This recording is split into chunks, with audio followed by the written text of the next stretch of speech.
Hello everyone, it's Yelby here, and today I'll be doing a video on World War II, yes, 2, with tanks and planes and boats and guns and uniforms and bombs and bigger bombs and... No, before I go out on a rant on this, let me just get the intro. Come here, intro.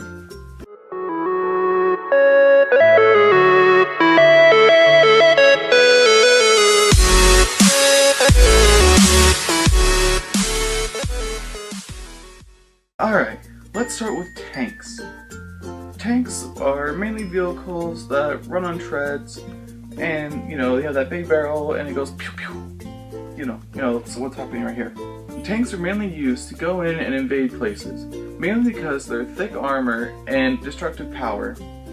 On the battlefield, they'd be used mainly to remove just large groups of people who just be, out in the fields. Mainly because, well, tanks, they have explosives.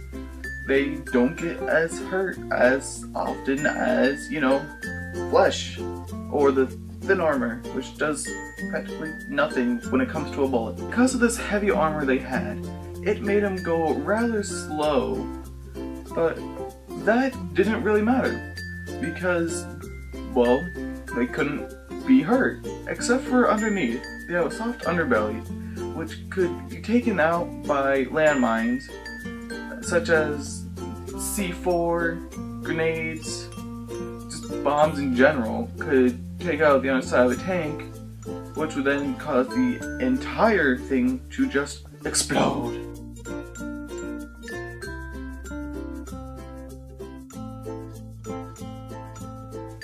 Now, there are many different types of tanks, which I can't pronounce names of, especially the German ones, which are, it's over here. I just can't pronounce the names. And over here, if we just get out of the way, we have the American ones. Now, looking at these tanks, they're pretty similar. And they pretty much are. Just, different shapes. They all have their swivel turret that goes pew. Alright, now let's switch to air.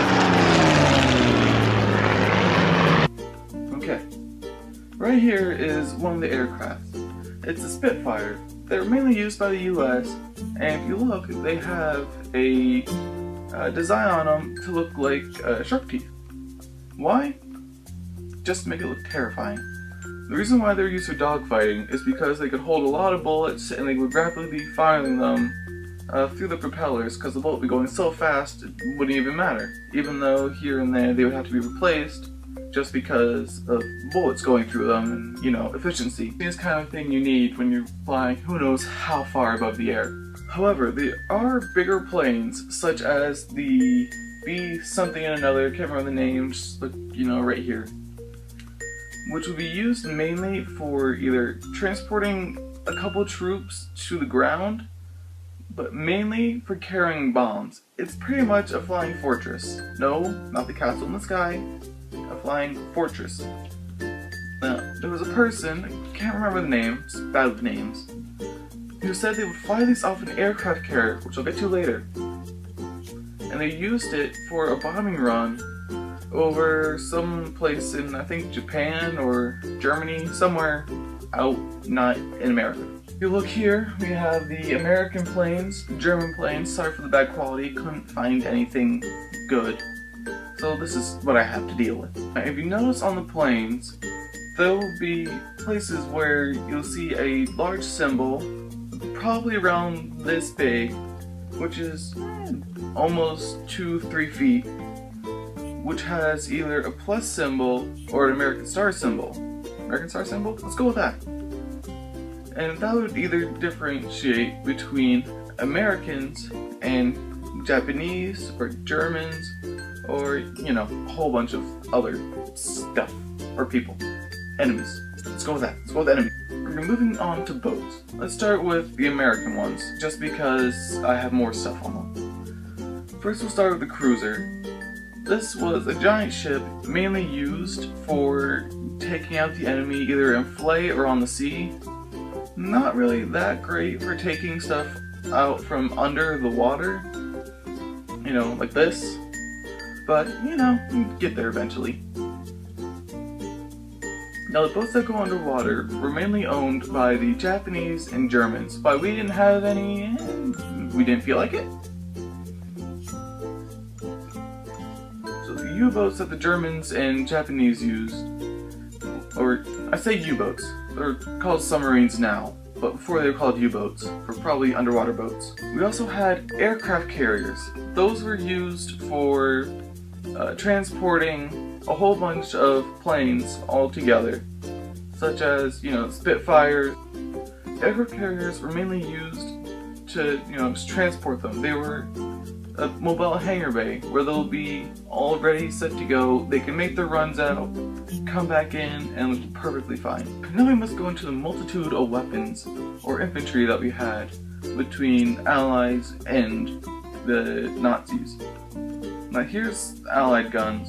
These are only some of them. There was probably around hundreds that were used, but you can't put them all into one picture. I think these ones have all the names. Now, here are the German ones. As you see, they look different. There's one somewhere, I think around here, that is like a weird pistol. Now looking at the grenades, there is quite a difference between American grenades and German grenades. So move over here, you'll see, here's the American grenade. Over here you have a German grenade. Can you tell the difference? This one, let's pull the pin, and boom, explosions. This one here, I don't know how it works. I just don't know. It's a bomb on a stick. How do you use a bomb on a stick? Is it like something you pull, and you go whoosh? But now looking between the difference, this one was basically lobbing a ball at someone, while this one, you probably get some extra weight, just to have, like a tomahawk throw. Now there's also a difference between uniforms between Americans and Germans. I'm just gonna move back over here. The Americans, you can see, pretty standard, what we see in every movie ever that's old. Casual work,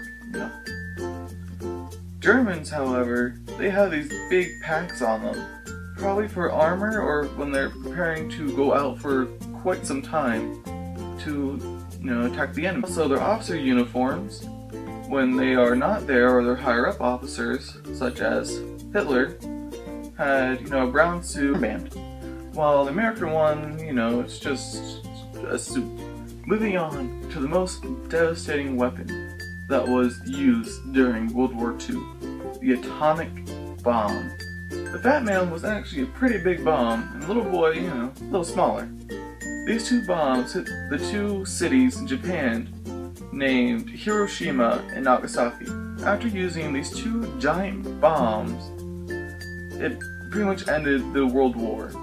Everyone just kind of settled down, and the Cold War started.